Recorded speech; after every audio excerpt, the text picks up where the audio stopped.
Hello and welcome to another episode of Corgi Town, USA. This is season 3. Wow. I'm Candy. I'm Kat. In my lap is Chuckles, our spokes Corg. We also have, I think we have Mortimer still. Is he over there? Mortimer's there. Mortimer and Barnabas? Mortimer Barnabas is there, and Booger is there. Booger, his temperamental cisfer. Yes. And Hammer kind of pops in from time to time. He never makes himself seen on No. camera shot, but anyway, we're so glad that you're here with us every week, and so thankful to you. We ask that you stick with us every Thursday. We're here for all things corgi and dog lifestyle, traveling with your dog, living with dogs. And please, if you do enjoy this, like and subscribe. Please share. It helps us out. We're getting the word out. We try to bring you really good information that is both helpful and definitely entertaining if you like watching discombobulation, because I'm really good at it. Yes, indeed. And I tend to discombobulate everyone around me as well. But seriously, we are very passionate about what we do. So we are very appreciative of you joining us. And we talk a lot about health of the breed, health of corgis, health and lifestyle of having dogs in general. Yes. And so we, friend of a friend, had talked to about some various dog things that he does. But one of the things he does is has a foundation that centers around canine cancer and those concerns. And we wanted him to sort of educate us on his journey and the work he is doing. Should I bring him on? Absolutely. Everyone, please welcome Terry Simons. Terry, welcome. Welcome. Thank you very much. Thank you for having me. Yeah, thanks for joining us. Yeah, thank you so much. Likewise. We want to hear, so tell us about you. Give us just a very brief autobiography, if you will, and how you kind of got here. Well, I was in the restaurant business for over 30 years. And then I just found out that I really enjoyed working with dogs, and the restaurant business and consulting and dog training, they just kind of went like this. And then I started training dogs, having a blast training dogs.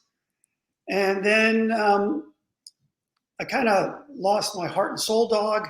And because of that, I decided I would start a Canine Cancer Foundation. Had no clue what I was doing, but that's how I got here. Wow. That's a really moving way to get there. I'm sorry that you had to go through that. Tell us about your heart and soul dog. I can tell you most of it was old age, but my first corgi was my heart and soul. And not that I know exactly how it feels, but it's a loss like no other. Yes.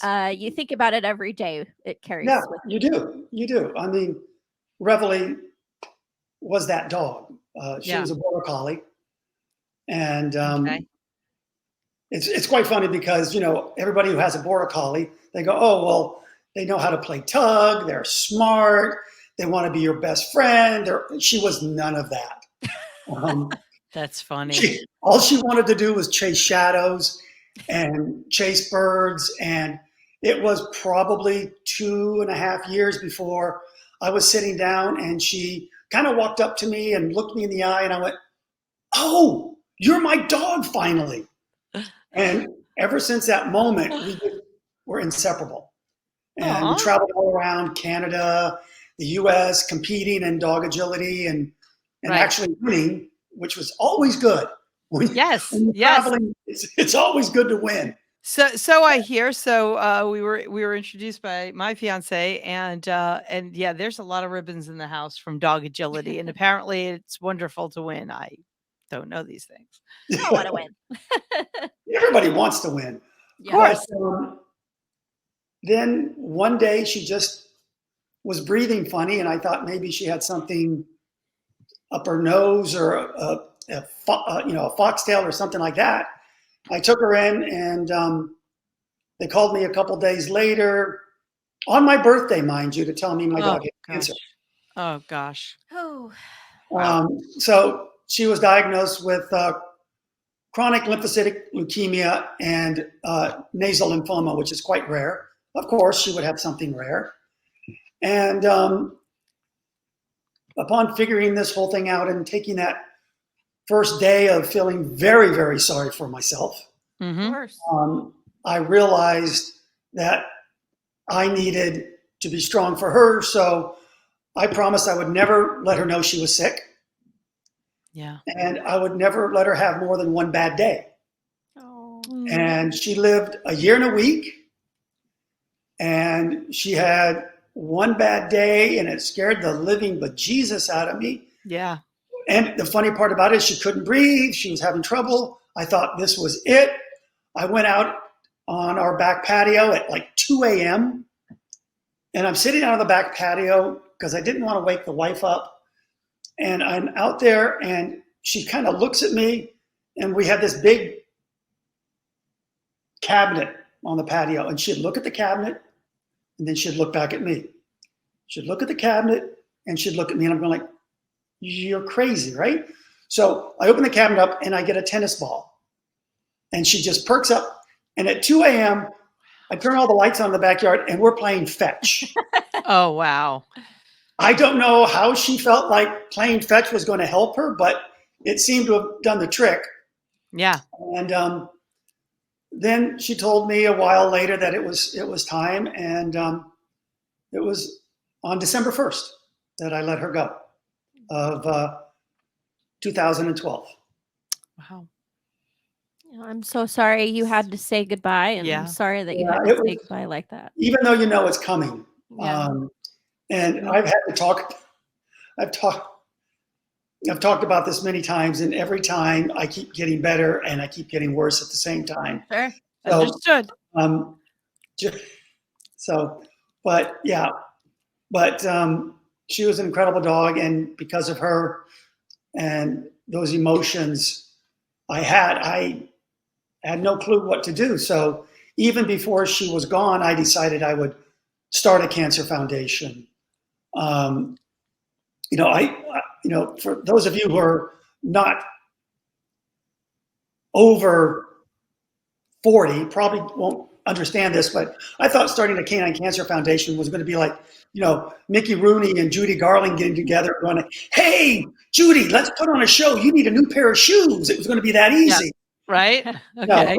it wasn't that easy. And originally, I just wanted to start a foundation to raise money and give it to another foundation because I had no aspirations. Mm-hmm. And I was trying to figure out what to do. And I called the, National Canine Cancer Foundation. I called this I tried to reach out to a bunch of foundations, say, hey, I want to help. Nobody got back to me. No. And then a dear friend of mine said, you need to talk to Dr. Greg Ogilvie. I said, okay. So I called and left Dr. Ogilvie a message. And sure enough, he got back to me. And I started telling him my story. Right. And he said, Terry, that's really great, but I don't see you doing what you're doing. I see you doing greater things. And I'm going like, I've been on the phone with you half an hour. You don't even know me, and you're telling me I'm not going to raise money and give it to another foundation, that you see me doing greater things. Well, apparently he was right. And he's been an integral part of Clear. He's been my mentor, and he's been amazing. He's been an amazing man. Wow. So he was right, and He had that intuition for you. yeah, he did. He's a great man. If you're listening to this broadcast and not watching, I do have it up on the screen. It is clearcaninecancer.com. We do encourage you to go and check out the website. I will also drop that in the comments. And thank you for sharing your story with us. A little long-winded.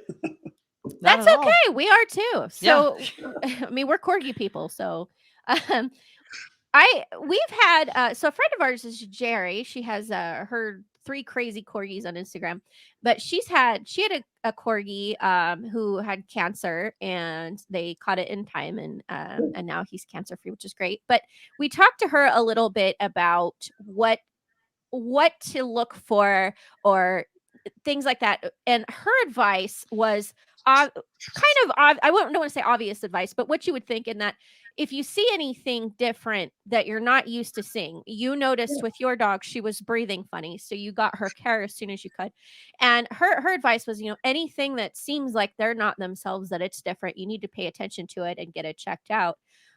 What would you say? I know cancer is so many forms, unfortunately. Gosh, And yes. there's no one answer to say, oh, what should you watch for? But do you think your advice would be along those same veins? Like, pay attention if your dog's off. Like, what would you tell someone to kind of be aware of in their own situation with Well, dogs? she's absolutely right. I mean, we have our hands on our dogs 24/7. Yeah. We notice a lump, we notice a bump, Yeah, we notice a runny nose. right. We notice when we're petting them, they might flinch, there might be pain. We notice if they're not hungry, if their stools are not correct, if they're drinking more water, if they're urinating far more than they usually do, difficulty eating, swallowing, anything that's out of the ordinary. You need to just kind of back your head, go, I need to keep an eye on this. I had one student who there was a slight limp when the dog was weaving that I said, something's wrong, something's off. And we ended up having that looked at, and 2 months later, the dog ended up having what we thought was osteosarcoma, but by the time all the tests and everything was done and the results came back, it was a fibrosarcoma, which is much better than an osteosarcoma. Okay. So the dog is still around. He's great. He runs on 3 legs. And I swear, after he got better, he was a better agility dog on 3 legs than he was on 4. It was that other leg just slowing him down the whole time. Right? It's been a running joke, but it's true. Darn 4th leg. Wow, that's amazing. That is amazing. I like the happy ending. Yes. Yeah. Great. I mean, they're so resilient. Yeah, they are. They So how did wake you? up, they're missing a leg, and it's like, okay, everything's still normal. I'm just missing a leg. They don't get emotional about it like we do. They're so adaptable. They are so adaptable. Very much so. How did you get your diagnosis? You took her to the vet. Blood tests, and I know it depends, right? You're talking about 2 different types of cancers with this with your student. Well, it's all about having somebody, you being the advocate for your dog, right? Not listening to let's just wait and see. Yeah. I hate when people go, well, my veterinarian said, let's just wait and see.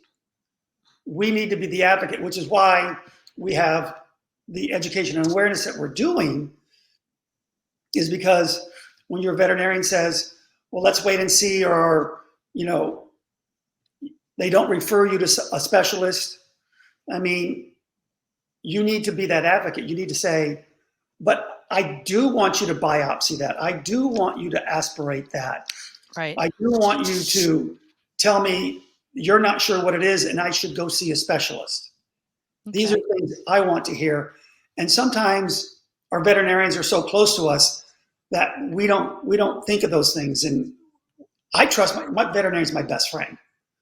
But when my dog had problems and we saw a specialist, he was right there saying, you did the right thing.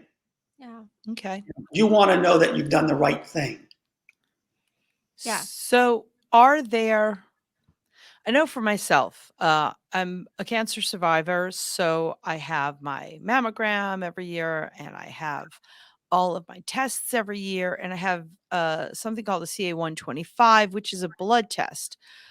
Are there tests for our fur babies? Are there tests for dogs? Are there, standardized blood tests? Preventative. There are, and it's interesting. So first off, you definitely, just like you go in for all your testing, we want our dogs to go in for a wellness check once a year. Right. Get in there and get your vet to run your normal CBC blood tests. Listen to the heart, listen to the lungs. Let the vet feel around, get all that stuff done once a year. And if your dog's older, maybe twice a year. Okay. There is a company out there called PetDx.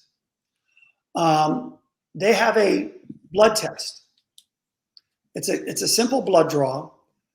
Now, it can't determine what cancer your dog has, Right. but it can determine that your dog it has signs that it does have a cancer. That's Now, remarkable. it's 85, if I remember correctly, it's Sounds like our house. yeah, You're getting No. corrected. You're dogs getting barking at corrected. the house. This is normal for us. So Yes. we're okay. Well, We're a dog podcast. So that's Yeah, well, Sure. I'm sure everybody understood. Somebody probably, I'm in one part of the house, and unfortunately, I believe I left a window open instead of closing the drapes, and somebody probably walked by. how dare they? How dare they? I know, how dare they? But the test is 85% accurate. Okay. Okay, so in other words, we do a blood test, and they Right. go, "Oh, we can tell that your dog more than likely, but doesn't have, more than likely may have cancer." Okay. Early detection. It's now your job to search deeper. Okay. Where is Okay. it?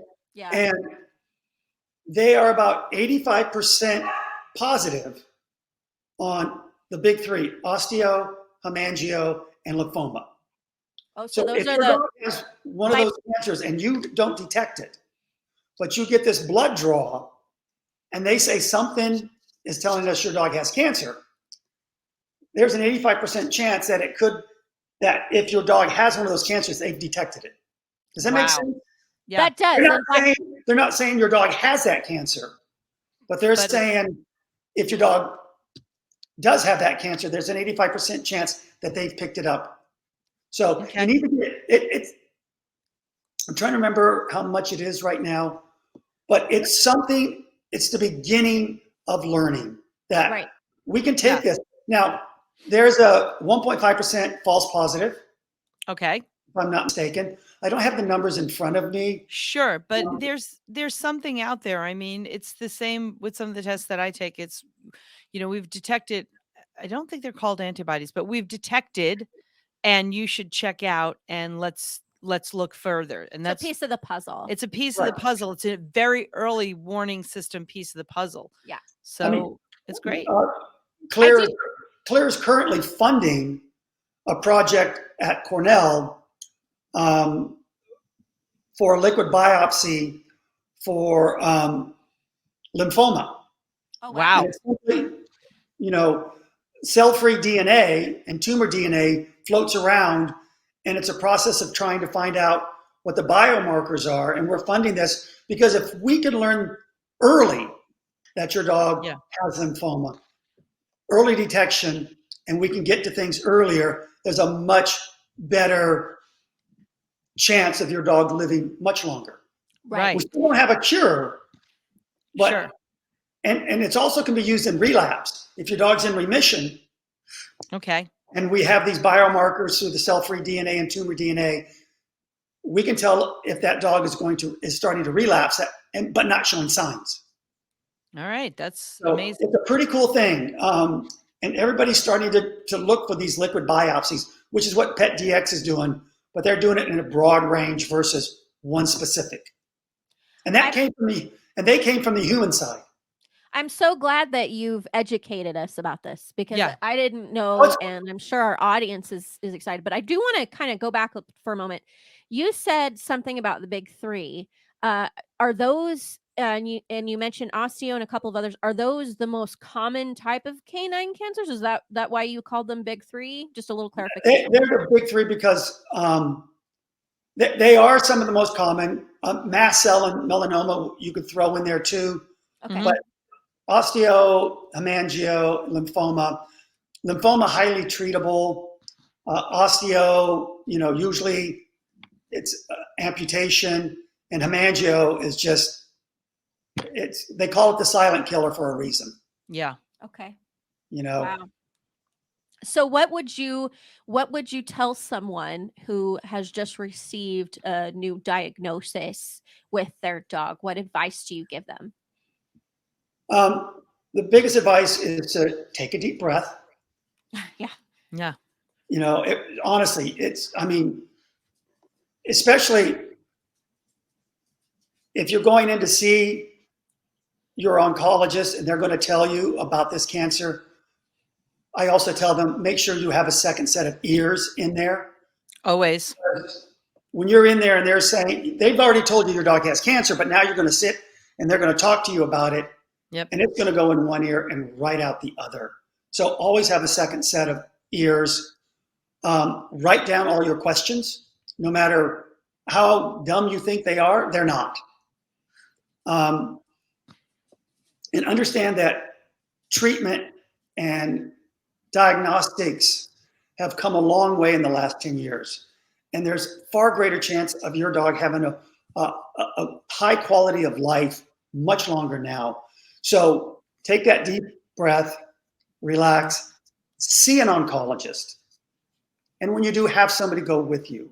Yeah. And, my big thing is it's not a death sentence.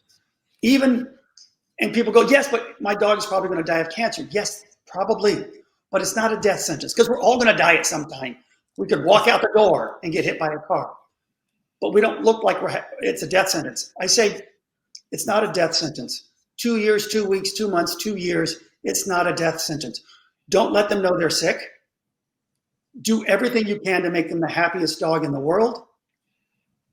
And it won't be a death sentence. Right. But if you sit there and glom on to woe is me and my dog's going to die, then yeah, it is going to be a death sentence. But we need to be stronger for these guys. Yeah. So that's like our friends at the degenerative myelopathy groups, like Shade.dm. They kind of say the same thing.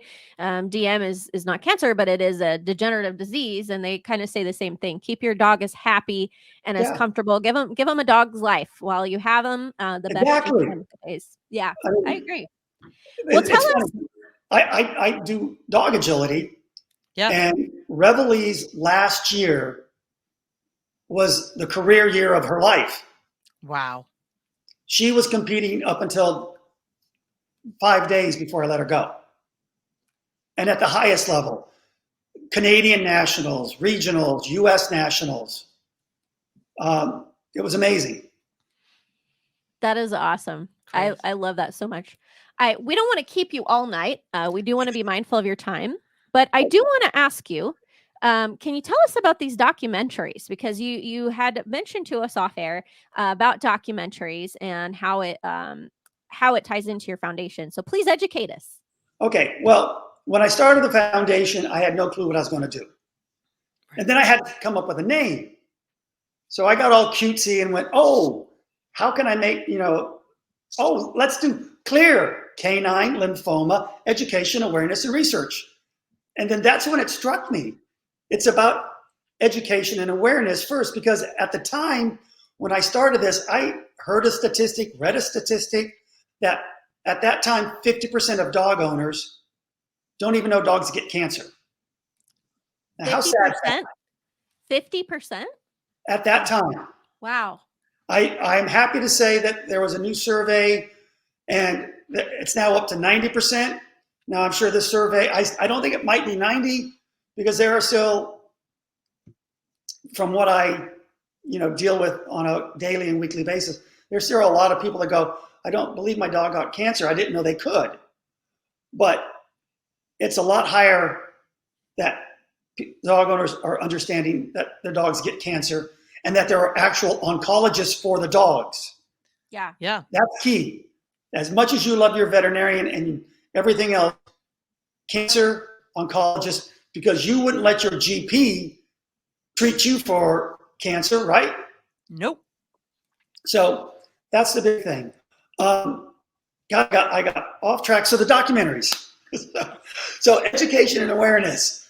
So I felt like I could do more in the beginning by educating pet owners and making them more aware of cancer. So I decided I wanted to do a documentary on lymphoma. I met a wonderful person by the name of Stacy Zipfel several years prior to all this happening. And I told her this story and she said, I'm on board. So she's a dog lover. She's a dog advocate. She's a pet lover. She's got cats and dogs and chickens and horses. So we got together and we decided we'd create this documentary. Little did we know how great it was going to be. And through the help of Dr. Greg Ogilvy, who I told you about earlier, being my mentor, he became the voice of that documentary. And we put this documentary together and we entered it in a couple of festivals to kind of, give it some cred, so to speak. And I remember getting an email from the Los Angeles Movie Awards, the first festival we entered. And they wrote an email saying, congratulations, you've won Best Documentary Feature. It's like, what? Wait. And then a couple more and a couple more. And then our first one has made it to broadcast television on Fido TV.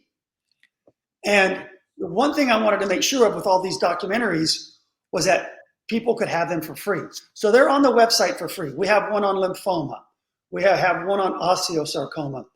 I got some crazy idea about creating a hybrid music video documentary about comparative oncology. About a boy and a dog who both get sick, and they kind of, through comparative oncology, they both get well, and it's pretty neat. But we've received letters. Thank you so much. By watching your documentary, we realized we made all the right decisions. Thank you very much for helping us close that door. Thank you very much for helping us make the correct decisions. Our dog is seeing an oncologist. So the documentaries work, which is really neat. Yeah. And I felt like we could do more, because I hate grabbing paper and trying to read it about, science. I have to do it. And I will fall asleep at my desk, maybe because I'm having a beer too, but I'll fall asleep at my desk reading this stuff. But watching it, you don't fall asleep. Right. Our documentaries, yes, it's about cancer, but you'll laugh.